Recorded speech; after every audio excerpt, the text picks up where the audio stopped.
O'zbekistonda eng mashhur tajribali tadbirkorlar shunaqa oddiy odamlar.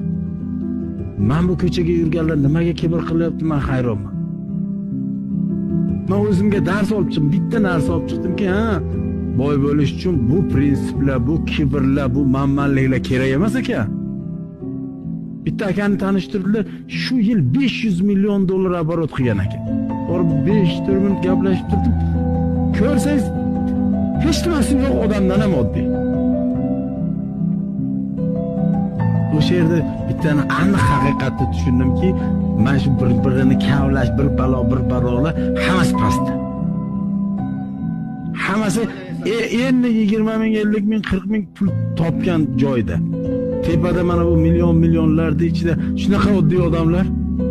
Havasim keldi, o'zimga yana bir marta o'berim bo'ldimki, yo'q, urushdan bizga hech qanaqa haligi ham kerak emas.